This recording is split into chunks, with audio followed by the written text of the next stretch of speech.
Bonsoir. Nous sommes dans l'entre-deux-guerres, une période pleine de contradictions. Ces folles années qui commencent dans un immense espoir de paix. On n'en veut plus de la guerre, plus jamais. Ces années qui s'achèvent dans la désillusion. On va encore se tirer dessus. Les objets souvenirs de cette époque ne manquent pas sur les marchés aux puces. J'adore les puces. Une de mes amies en a déniché quelques-uns pour nous. Ces années vont bouleverser le monde. C'est le début de la production en Syrie à grande échelle. Le début aussi des loisirs pour tout le monde. C'est l'affirmation politique. Enfin des foules qui parfois se laisseront séduire par des régimes forts. Très forts. Trop forts.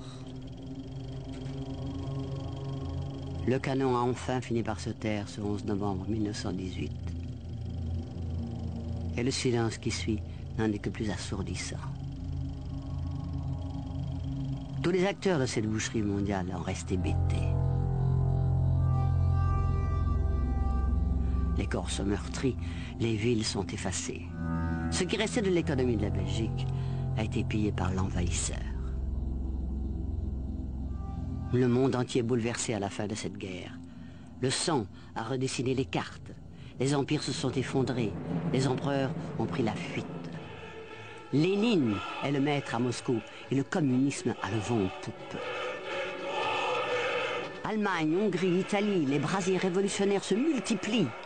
Ces incendies se révéleront feu de paille. La grande trouille des possédants va engendrer le fascisme.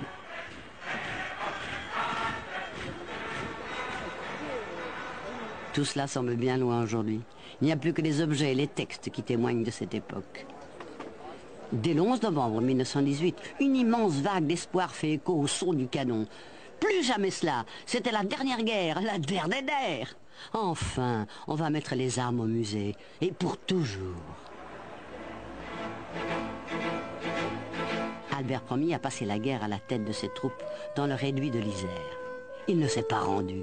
Aux yeux du monde, il est le roi chevalier. Albert a compris que le peuple, qui a versé son sang, veut participer au partage des bénéfices de la paix. De grandes réformes sont indispensables. Le 11 novembre 1918, le roi est dans son dernier quartier général, le château de Lopem, près de Bruges. Des troubles agitent encore Bruxelles. Des régiments allemands se sont mutinés contre leurs officiers et rêvent d'étendre la révolution. Depuis fin octobre, le roi Albert et la reine Elisabeth partagent la demeure du baron Van Kaloen. Le couple dort sur des lits de camp. Le roi multiplie les contacts, les personnalités défilent. Le château de Lopem est devenu le centre politique du pays. L'enjeu de ces consultations, c'est la mise en chantier d'une Belgique nouvelle, plus démocratique, un peu plus sociale et un peu plus flamande. La Belgique est victorieuse. Et le roi Albert se trouve dans son quartier général, à Lopem. Et au fond, il prépare une entrée triomphale à Bruxelles. Et là, surprise, il reçoit deux hommes politiques. Il y a Paul-Émile Janson, qui est un homme politique libéral, bruxellois. Il y a Édouard Ansel, qui est le grand tribun socialiste gantois. Et ces deux-là, au lieu de féliciter le roi, au lieu de se congratuler du succès des armées, non, ils décrivent la situation à l'intérieur du pays comme une situation catastrophique. On est au bord de l'émeute. Évidemment, il y a 800 000 chômeurs, il y a 2 millions de personnes qui sont assistées. Je rappelle que nous sommes en 1918, on est un an après la grande révolution russe, et donc ils ont peur, disons le mot, ils ont peur, et ils convainquent le roi de faire un coup, on dirait aujourd'hui, médiatique, de faire baisser le thermomètre, de faire baisser la fièvre, et comment? En octroyant le suffrage universel. Le premier gouvernement d'union nationale est formé à Lopem le 16 novembre 1918. Il est présidé par un catholique, Léon Delacroix, une nouvelle tête en politique. Le patron des socialistes, Émile van der Velde, devient ministre de la Justice. L'union de toutes les forces politiques est indispensable. Catholiques, libéraux et même, incroyable avant-guerre, des socialistes. Tous sont convaincus. Rien ne sera jamais plus comme avant.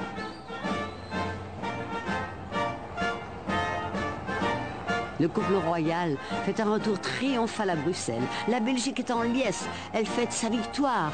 Elle fête son roi.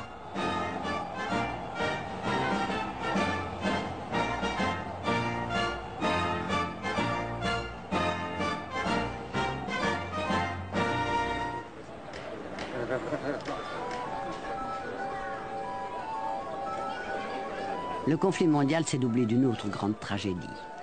Bien plus encore que la guerre, la grippe tue près de 50 millions de personnes en 1918 et 19. Un virus inconnu, venu d'Asie, s'est attaqué aux porcs avant de s'en prendre aux humains. En France, une rumeur se répand avec l'épidémie. Les boîtes de conserve importées d'Espagne auraient été volontairement contaminées par les Allemands. On l'a donc appelée la grippe espagnole. L'épidémie s'éteint elle-même. Elle n'est jamais réapparue. C'est ce qu'on a dit. À moins que, au moment où je vous parle, les scientifiques cherchent encore et toujours la solution pour combattre ces virus mortels. Il y a parfois des similitudes qui donnent froid dans le dos, non? Le deuxième acte des décisions de l'OPEM se joue au Parlement. Changer la Constitution, ça prend beaucoup de temps, beaucoup trop de temps. Le peuple risque de s'impatienter. Le souvenir des grèves générales d'avant-guerre pour le suffrage universel est encore dans tous les esprits. Résultat, on votera d'abord et on changera les règles du jeu plus tard. Avant-guerre, certains hommes pouvaient disposer de plusieurs voix, plusieurs bulletins de vote selon leur richesse, leur niveau d'études. Ce vote plural minorisait évidemment les socialistes. Les premières élections d'après-guerre élargissent et bouleversent le paysage politique. Les catholiques perdent leur majorité absolue. Ils sont talonnés par les socialistes. Les catholiques, comme les libéraux, payent le prix fort de cette suppression du vote plural, décidée, figurez-vous, sans modification de la Constitution. Rétrospectivement, c'est évidemment une horreur. Maintenant, il n'y avait pas de télévision à l'époque, il n'y avait pas de radio à l'époque. Je ne sais pas très bien ce que j'aurais répondu si un journaliste m'avait interrogé au même moment. Parce que, au fond, le raisonnement du roi, le raisonnement du gouvernement, le raisonnement aussi des assemblées parlementaires, c'est de dire il y a des hommes qui ont combattu pendant 4 ans dans les tranchées de l'Isère. Ils n'ont pas payé l'impôt, suffrage censitaire, mais ils ont payé l'impôt du sang. Et ça vaut peut-être plus que d'autres titres électoraux.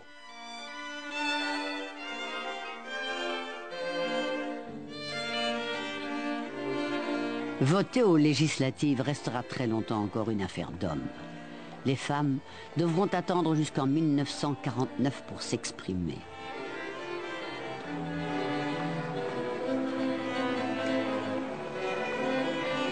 La vie de monsieur et madame tout-le-monde est tout entière encore dominée par les conséquences de la guerre. Mais peu à peu, la situation s'améliore. On recommence à manger à sa faim. La viande revient sur les tables.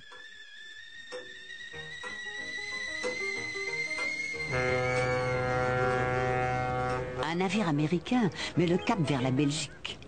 À son bord, les passagers se livrent à d'étonnants exercices. Ces athlètes se préparent pour les Jeux olympiques d'Anvers. Ceux de 1916 prévus à Berlin n'ont pas eu lieu. Et cette fois, les Allemands, les Autrichiens et les Russes ne sont pas invités. Nous sommes en effet en 1920, Anvers se voit attribuer l'organisation de ces Jeux. C'est une forme de récompense pour la Belgique, qui est meurtrie, qui a beaucoup souffert évidemment de la guerre. D'ailleurs, il n'y a pas énormément de publicité. Les journaux n'en font pas la une de leur manchette, certainement pas. 2 grosses nouveautés qu'on peut voir tout de suite dès la cérémonie d'ouverture. 1. L'arrivée du drapeau olympique avec les 5 anneaux qui représentent les 5 continents. Et puis 2, il faut prêter serment. Le fameux serment olympique est prononcé pour la toute première fois, un honneur qui revient à un Belge, l'escrimeur Victor Boin. Ces Jeux olympiques réunissent 29 pays. 2626 athlètes, dont seulement 65 femmes, s'affrontent dans certaines disciplines qui n'existent plus de nos jours. Dans d'autres épreuves, on a fait des progrès à l'époque inimaginables.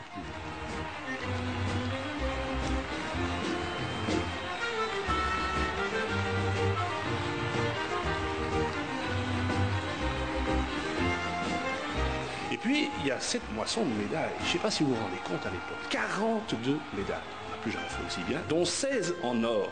8 pour une seule discipline, le tir à l'arc. C'était une de nos grandes spécialités. Et puis, on a surtout retenu le titre olympique conquis par notre équipe nationale de football. Je vous sens sourire. Oui, 1920.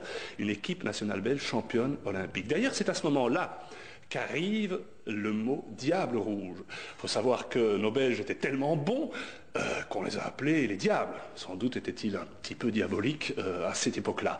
Donc les diables, leur tunique était rouge, tout simplement. C'est comme ça qu'est né le nom « diable rouge ».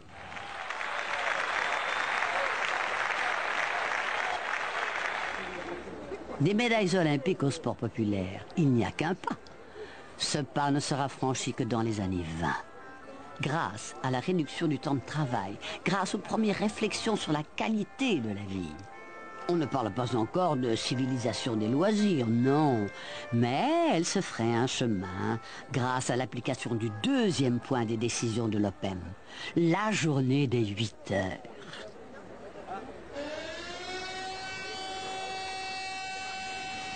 La journée des 8 heures, c'est une vieille revendication du mouvement ouvrier.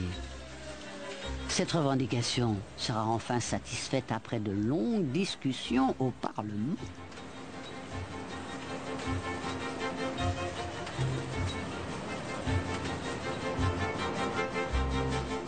La loi est votée le 14 juin 1921. Mais il reste encore à l'appliquer. Les patrons font de la résistance.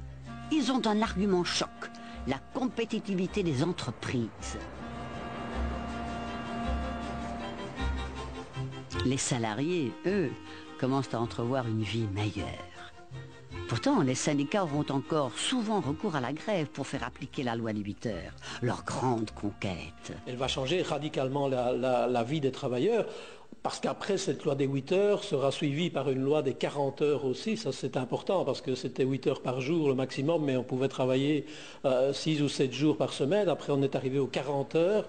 Et là, de nouveau, ça a changé toute la vie des travailleurs, puisqu'ils ont pu progressivement trouver des loisirs.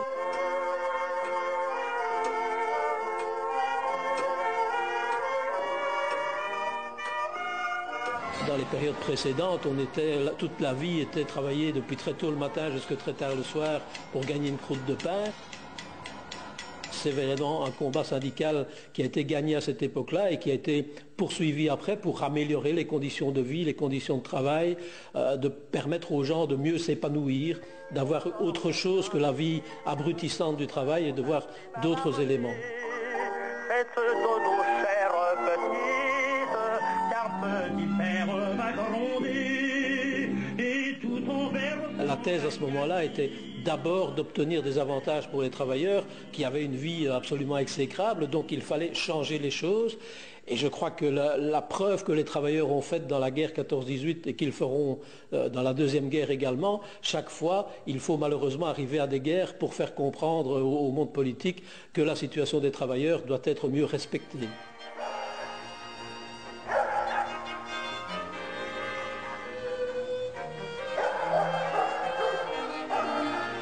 À partir de 1925, tout semble sourire à la Belgique. La machine économique tourne à plein rendement. Les salaires augmentent rapidement. Les tensions internationales s'apaisent. Le pacte de Locarno va garantir provisoirement la paix en Europe. Émile van der Velde, ministre des Affaires étrangères, en est un des artisans. C'est une grande chose que de voir dans cette assemblée toutes les nations qui jadis à Paris ont mis la guerre hors la loi, délibérer ensemble, délibérer en commun sur les moyens de mettre fin aux désarmements nationaux qui pèsent sur les peuples,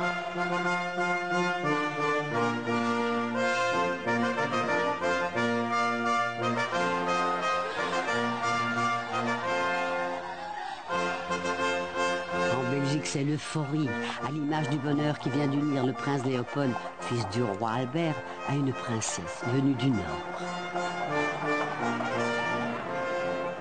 Astrid conquiert tous les cœurs par sa grâce, sa simplicité. Elle devient rapidement une star de la presse people de l'époque.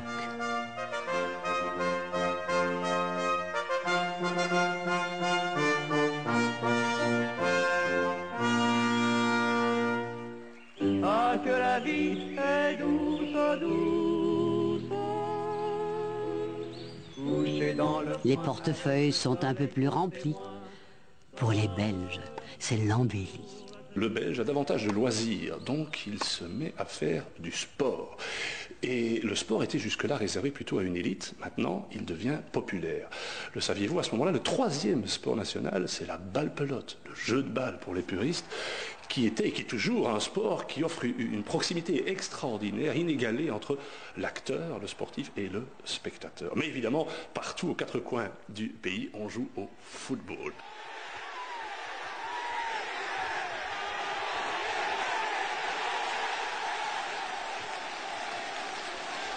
Petite anecdote, nous sommes donc dans les années 30 et le fameux joueur du Berscott, Raymond Brel, est suspendu par la fédération. Pourquoi? Parce qu'il exploitait en même temps un café et gagnait donc de l'argent grâce au football. Vous voyez que les temps ont bien changé. Membre de l'Union Saint-Gilloise, Pochenelva. Membre de l'Union je suis et membre de l'Union je reste. Bien ça. Oh, monsieur Bosmans, je vous admire. Laissez-moi vous embrasser. Bien.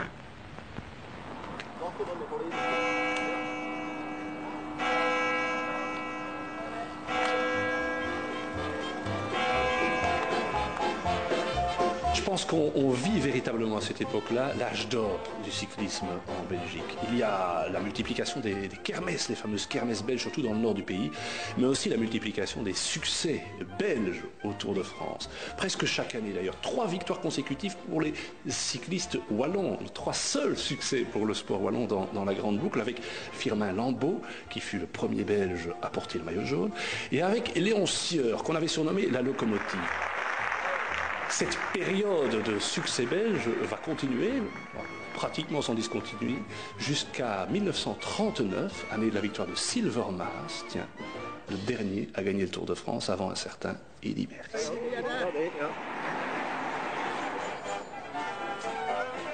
En Belgique, on parle aussi le néerlandais. Mais il aura fallu près de 100 ans pour que des lois linguistiques l'officialisent.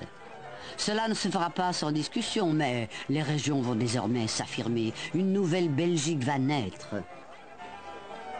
100 ans d'existence, cela se fête et dans le faste. C'est l'occasion aussi de montrer la belle colonie que le roi Léopold II a léguée au pays. Il y a 75 ans, la Belgique fêtait son 100e anniversaire.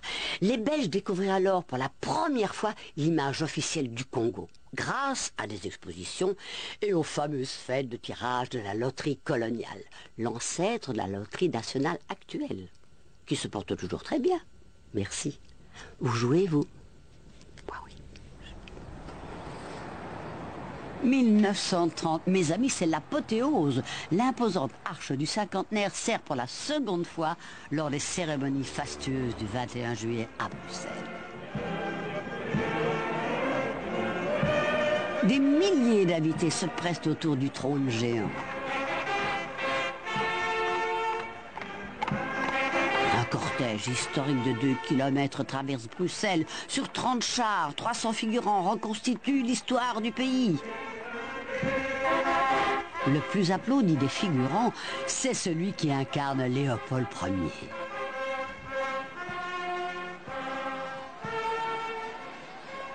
La fresque historique est reproduite dans tout le pays.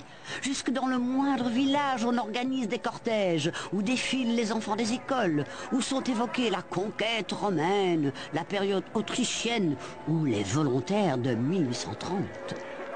La Belgique se fête, la Belgique triomphante se montre avec deux expositions nettement plus modernes, à prétention universelle. Celle d'Anvers se spécialise dans les domaines maritimes et coloniales. 1930 fait honneur à 1830. Si jamais un pays a bénéficié des bienfaits de son indépendance et de ses libertés, c'est bien la Belgique. L'exposition d'Anvers réunit 29 nations dans une démonstration des tendances les plus modernistes de l'architecture. Un succès. À Liège, l'exposition de la grande industrie et des sciences n'attire que la moitié des visiteurs attendus, à cause du peu d'intérêt suscité par l'industrie et d'une météo déplorable.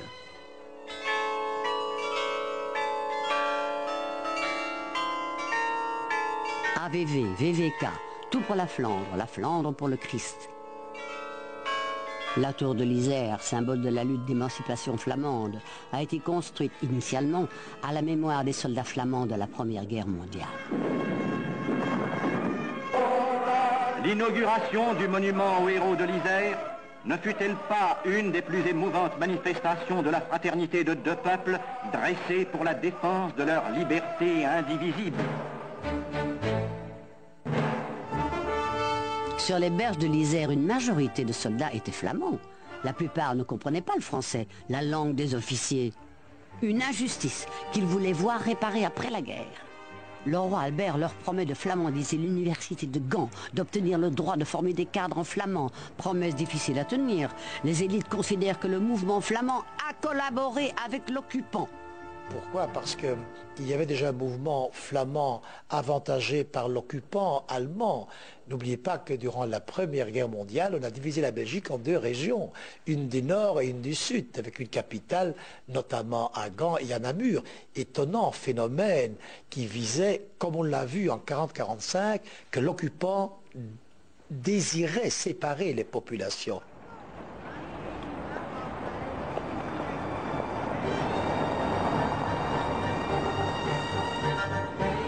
Le texte de loi créant l'université flamande de Gand est voté à la Chambre en 1922. Il provoque de violentes réactions francophones.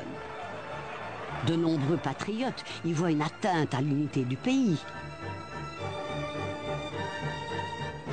Le Sénat mettra d'ailleurs 8 ans avant d'entériner la loi.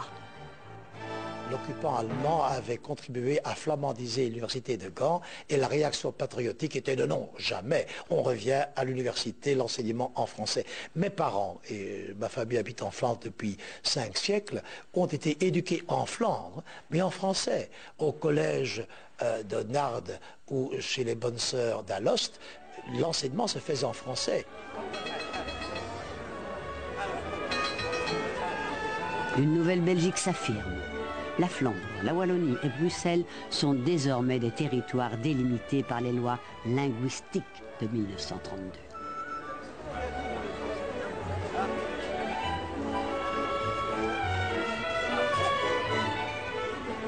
Ces lois linguistiques vont contribuer à une trêve communautaire qui va durer une 30aine d'années. Après les feux d'artifice des fêtes du centenaire, c'est le coup de barre. Le réveil est douloureux. La grande crise est là. Elle a commencé par un coup de tonnerre à la bourse de New York. L'économie américaine plonge avec le krach de Wall Street. Elle entraîne toutes les autres dans sa chute. Sur les écrans de cinéma et dans certains partis, des monstres rêvent de prendre tous les pouvoirs.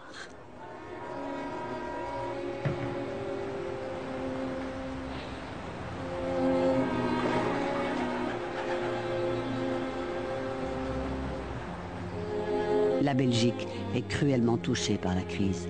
Les banques font faillite, les petits épargnants sont ruinés, les ouvriers n'ont plus de travail.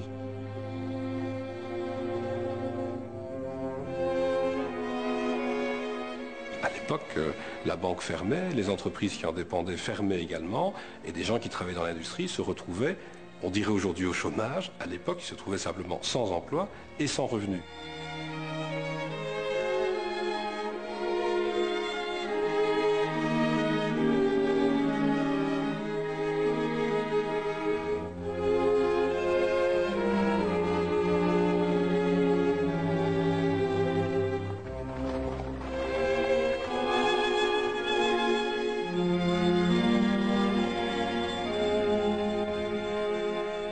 c'est une spirale qui s'est développée à travers cela, une spirale qui a malheureusement conduit dans un pays comme l'Allemagne à l'avènement d'un régime dictatorial et avec le régime nazi au déclenchement de la Deuxième Guerre mondiale.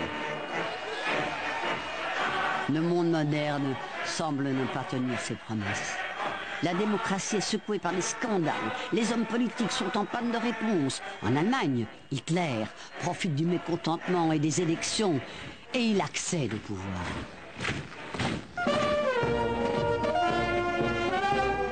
En Belgique, le Parti communiste prend son essor. Ses solutions radicales séduisent de plus en plus les travailleurs qui ne voient pas d'issue à la crise, tant la démocratie semble grippée. Le pouvoir finira pourtant par trouver des remèdes. Des emplâtres sur une jambe de bois, diront certains. J'ai des prédécesseurs qui effectivement ont réfléchi à quoi? Par exemple, séparer l'activité d'une banque et l'activité d'une entreprise, qu'on ne puisse pas se financer sur les marchés financiers tout en gérant en même temps son activité industrielle et donc en mêlant les genres. C'est ce qui a donné naissance chez nous à de grands holdings séparés des banques. On a eu la Générale de Banque et la Société Générale, Société Holding et Bancaire, la BBL et le groupe Bruxelles-Lambert, progressivement. Et je crois qu'au département des finances, il y a eu effectivement dans l'entre-deux-guerres et dans la foulée, des personnes qui se sont dites on vit une situation tellement catastrophique qu'on doit prendre des mesures drastiques. Ces mesures ont été prises, ça n'empêche pas que des crises ont encore lieu, mais ça permet de prévenir beaucoup mieux ces crises et de gérer leurs conséquences, les effets de contagion.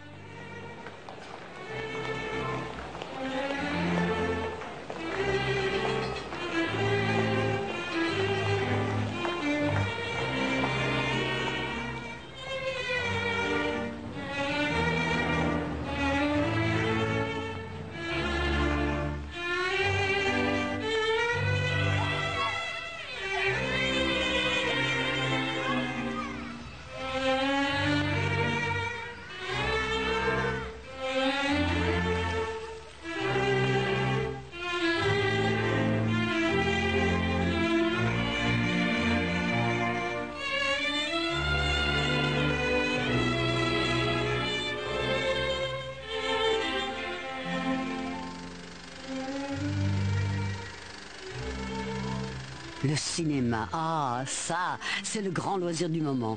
Début des années 30, il y a plus de 1000 salles et 2 millions de spectateurs en Belgique chaque semaine. Le cinéma dans les années 30, c'est vraiment ce qu'on appellerait aujourd'hui un mass média. En fait, tout le monde va au cinéma parce que, d'abord, la télévision n'existe pas et c'est le seul endroit où on peut voir des images qui bougent. Alors on y va pourquoi? On y va pour voir le grand film, bien sûr, mais on y va aussi pour voir les actualités.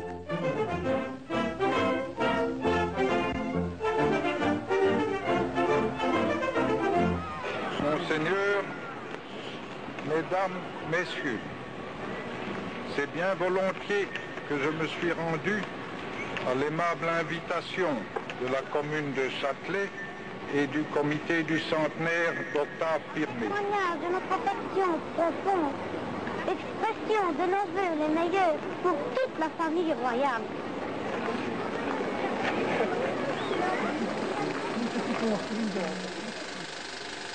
Les grands succès de l'époque sont souvent ce que l'on appelle aujourd'hui des films d'horreur. Un gorille terrorise New York, la créature de Frankenstein fait trembler les campagnes. Dans les années 30, le cinéma commercial, grand public, se différencie en deux grandes catégories, si on veut. Il y a d'abord, et les majoritaires, la catégorie du divertissement. On va au cinéma pour se changer les idées. Et bon, le sommet, c'est évidemment la comédie musicale à l'américaine, mais même en France, c'est l'époque de Fernandel, les débuts de Fernandel, des choses comme ça. Et puis, il y a un autre cinéma qui est un cinéma qu'on pourrait qualifier aujourd'hui de cinéma de l'angoisse, et d'une angoisse un peu prémonitoire.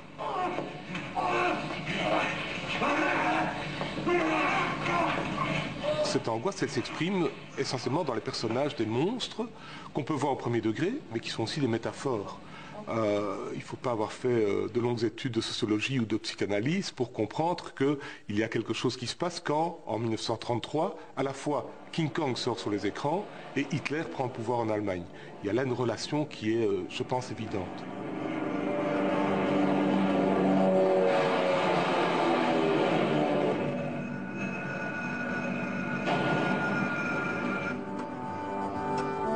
La peur du lendemain est bien réelle. Certains vont chercher une consolation dans les cieux. Les apparitions se multiplient, Banneux, Beaurain deviennent des lieux de pèlerinage et de prière.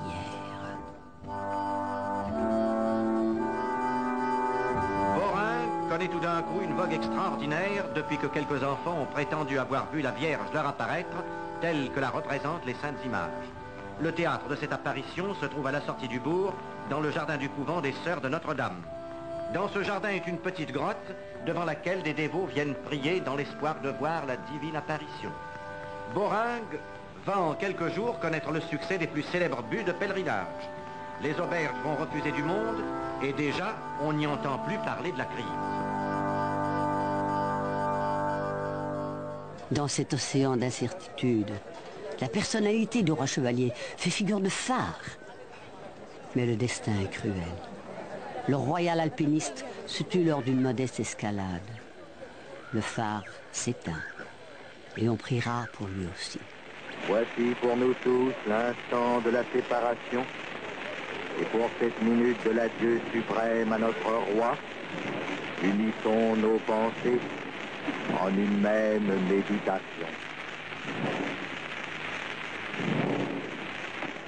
Le 17 février 1934, stupeur. Le roi chevalier n'est plus. Sa passion, l'alpinisme, l'a tué à Marche-les-Dames. La foule ne veut pas y croire. Elle se presse sur les lieux du drame. L'émotion est à son comble lors de funérailles grandioses. La radio, c'est une première, va relayer les larmes de tout un peuple. Le pays pleure le plus grand et le plus héroïque de ses souverains. 500 000 Belges assistent aux funérailles du roi. Les citoyens, en ces heures tragiques de 1934, enterrent aussi leur querelle. Encore des drapeaux qui partent, encore des délégations étrangères, encore des anciens combattants. C'est le dernier détachement de ce défilé. Et un escadron de gendarmes à cheval termine ce passage des troupes. Que la masse du cortège qui pendant des heures a défilé dans Bruxelles est maintenant arrêtée aux confins du parvis et sans doute qu'un défilé va s'organiser pendant que le clergé amènera le corps dans l'église royale. Ce sont les événements qui vont symboliser l'importance de la radio. La mort du roi Albert et le reportage qui, en effet, on dit par Théo Fleischmann, mais en réalité par une dizaine de journalistes reporters qui sont disséminés à travers toute la ville. C'est toute une dramatisation extraordinaire, les funérailles du roi Albert. C'est un événement caractéristique et symbolique, mais la radio existe dans la vie de tous les jours. Hein, et elle remplit, elle joue un rôle, pour désennuyer les gens. On lui a donné comme objectif de informer, d'éduquer et de distraire.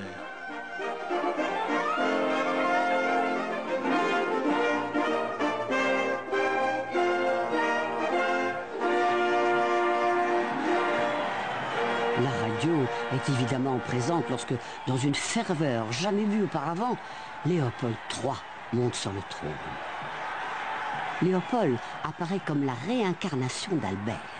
On dit de lui qu'il a un caractère identique à son père. On attend de lui les mêmes vertus.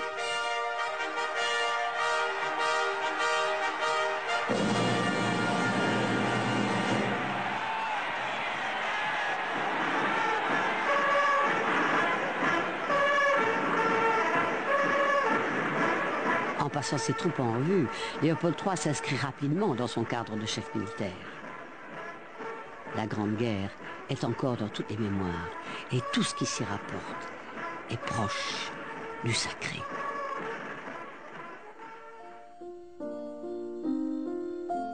La popularité de la famille royale doit beaucoup à l'engouement suscité par la reine Astrid et ses enfants.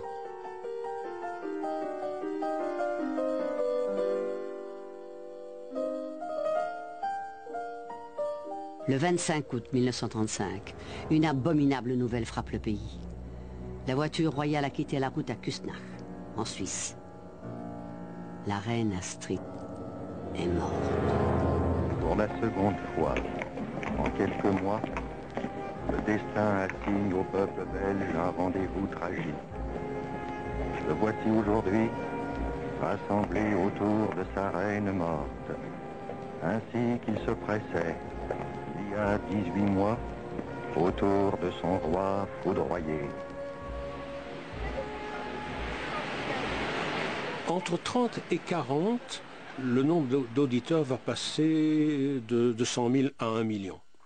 Et le budget du service public est garanti parce qu'il reçoit 9/10 des recettes des redevances. Ça n'existe plus aujourd'hui, hein. Il n'y a plus de lien entre la redevance et les émissions.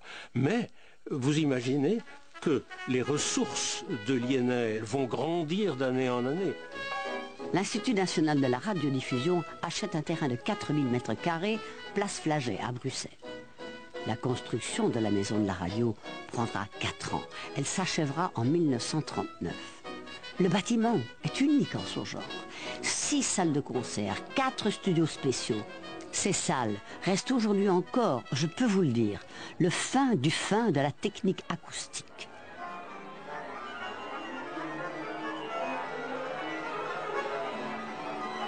Il va avoir à un certain moment 6 orchestres à sa disposition qui ont été créés. Ce sont les premiers orchestres permanents, véritablement permanents en Belgique.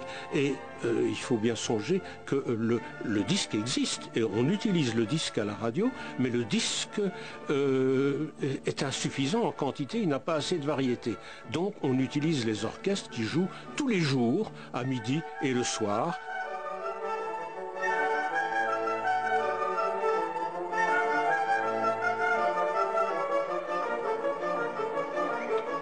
En 1936, le désarroi est profond. L'heure est au prétendu sauveur et l'idée de chef s'impose dans presque toute la société. C'est le culte de la force, de la discipline, les grandes gueules font recette, la percée fasciste est en marche. Éblouie par la découverte de la mer et des grandes vacances, la majorité des Belges ne perçoit pas encore le danger de la bête immonde qui grandit.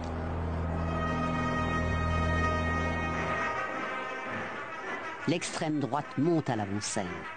En Flandre, le VNV, fondé en 1933, rêve de créer un État flamand sous la houlette de son chef, Stav de Klerk. Du côté flamand, c'est une maturation d'un problème qui date de l'après-guerre, de tout ce problème des Flamands maltraités ou théoriquement maltraités par la troupe où ils étaient dirigés par des officiers de langue française. C'est tout le problème des collaborateurs, puisqu'il y avait une forte collaboration nationaliste flamande dont on veut l'amnistie. Et tout ça sur fond de crise économique, même si ça va un peu mieux, mais il y a tout de même une désespérance très très forte.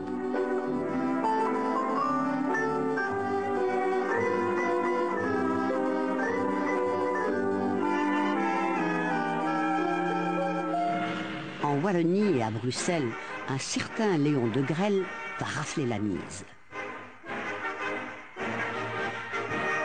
Orateur brillant, Léon de Grelle rompt en 1935 avec le Parti catholique et fonde Rex, son propre mouvement.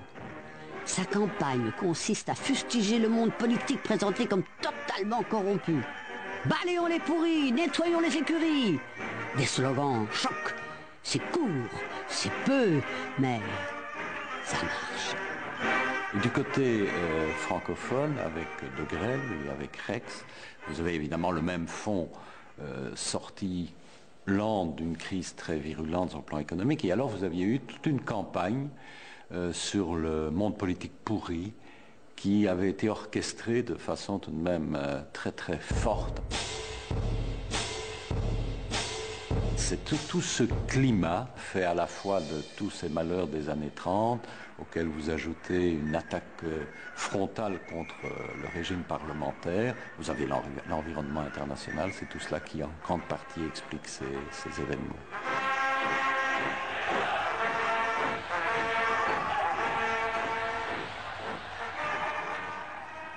En Belgique, Rex remporte 21 sièges lors des élections de mai 1936. Le VNV, lui, en décroche 16. Un an plus tard, les esprits s'échauffent. De Grelle défie le régime lors d'une élection législative anticipée à Bruxelles. Il affronte les partis démocratiques regroupés derrière le Premier ministre, le catholique Paul van Zeeland. Je fais une dernière fois, comme je l'ai fait si souvent déjà, appel à tous les bons citoyens, d'où qu'ils viennent, quelles que soient leurs opinions ou leurs croyances. Je leur demande de se réunir pour travailler tous ensemble à la grandeur de la patrie. Eh bien, nous disons, monsieur Van Zeeland, si vous voulez faire des révélations terribles, si vous voulez confondre secrets devant tous ces hommes, venez à cette tribune les faire, vous avez la parole. Le roi, la loi, la liberté. De Grelle est battu à plate couture. C'est un feu de paille sur le plan électoral, mais sur le plan tout de même d'un risque de fond, ça va subsister, il va rester jusqu'à la guerre. Et puis une grande partie, pas tous, mais une grande partie de ces gens iront vers la collaboration. Il va rester là un parti fascisant, d'ailleurs qui a des relations avec Mussolini et Hitler, qui aura même des aides financières, pas extrêmement importantes, mais il y aura des relations structurelles. Donc le soufflet retombe sur le plan d'une grande partie de l'opinion publique, mais malgré tout, le cancer est là. En Flandre, le cancer reste tenace, à l'image de Stap de Klerk, le Führer local, qui va entraîner ses partisans quelques années plus tard dans la collaboration.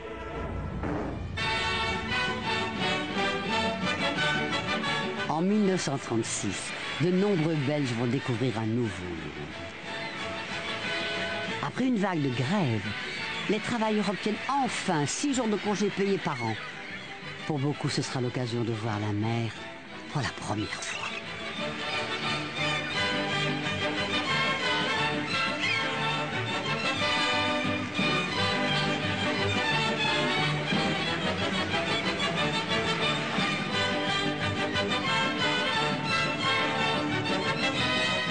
Pour les modestes, le camping prend son essor. Et pour les nantis, la caravane est de sortie. Les Belges découvrent un horizon plus vaste que celui de leur usine ou de leur bureau.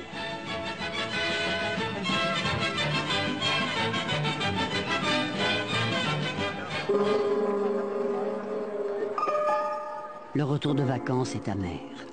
En Allemagne, flotte une odeur de poudre, les musiques deviennent plus martiales, les industriels en armement se frottent les mains. Chez nous, les militaires planchent sur des moyens de défense et la crainte s'installe à nouveau. En Espagne, la poudre parle déjà. C'est la guerre civile. L'Allemagne en profite pour tester ses hommes, son matériel. Hitler vole au secours du général Franco, qui s'est soulevé contre le gouvernement républicain. Face à l'agression fasciste en Espagne, les grandes démocraties sont hésitantes, divisées. La Belgique, elle, fait le choix du retour à la politique de neutralité d'avant 1914. La nouvelle politique s'explique par 2 choses. Des histoires de politique extérieure et des histoires de politique intérieure. Politique extérieure, on a l'impression que la France est trop faible, et s'associer en faible, ce n'est pas très confortable. Du côté intérieur, il est tout à fait clair que les catholiques et le capital n'aiment pas la France du Front populaire. Et il faut ajouter que les Flamands ne veulent pas s'associer à cette France. Et en plus, le roi, depuis toujours, nos rois préfèrent la politique de neutralité. C'est pour ça que la Belgique opte en fin de compte pour la politique des mains libres, pour la politique d'indépendance.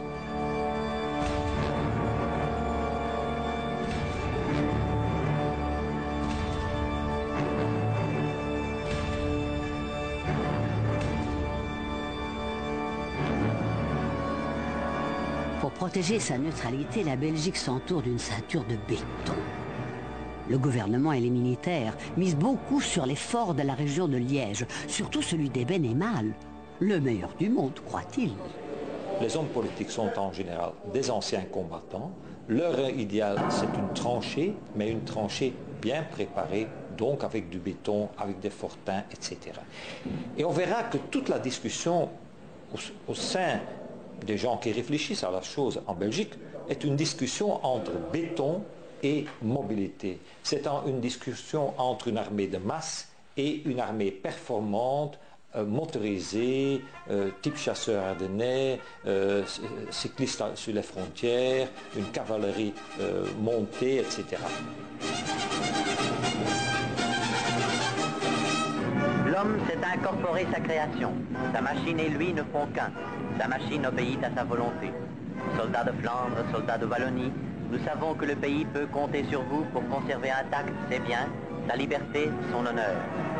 Le grand public lui-même, à la vue de ces masses prêtes à sauvegarder nos frontières, partagera la confiance et la sécurité que nos soldats eux-mêmes éprouvent. Un jet de pierre de nos défenses, l'Allemagne bande ses muscles. Hitler a de plus en plus d'appétit. Le Reich annexe l'Autriche.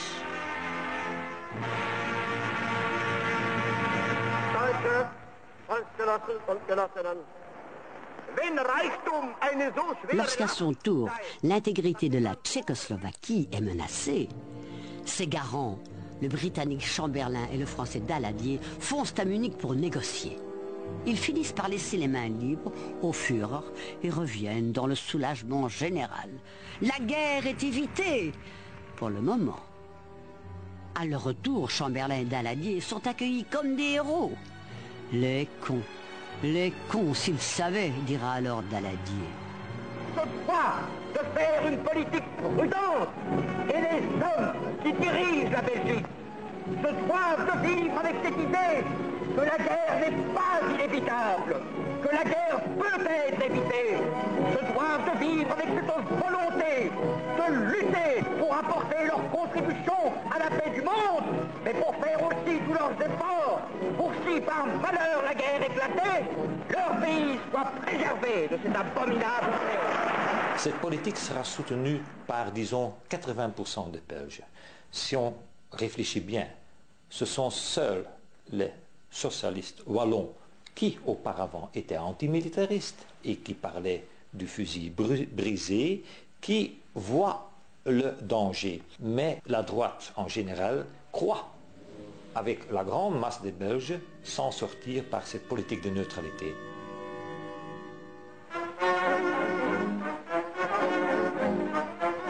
Le frisson de la guerre fait à nouveau trembler le monde. Par degrés, dans l'ordre et le calme, se poursuit la mobilisation de nos forces armées. Point de famille que l'alerte ne touche. Dans toutes les gares, sur toutes nos lignes ferrées, les miliciens rappelés circulent. Qu'ils témoignent de l'enthousiasme? Non. Ils ne peuvent s'empêcher de penser aux êtres chers qu'ils viennent de quitter.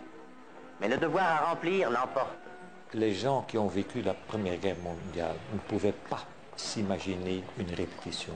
Et même quand commence la guerre officiellement en septembre 1939, du côté allié, on ne bouge pas, parce qu'on est convaincu que la guerre se terminera et que ce sera un blocus économique, et pas plus, hein, qu'il n'y aura pas de combat sur le front, qu'il n'y aura pas d'offensive, parce que cette hécatombe est inconcevable.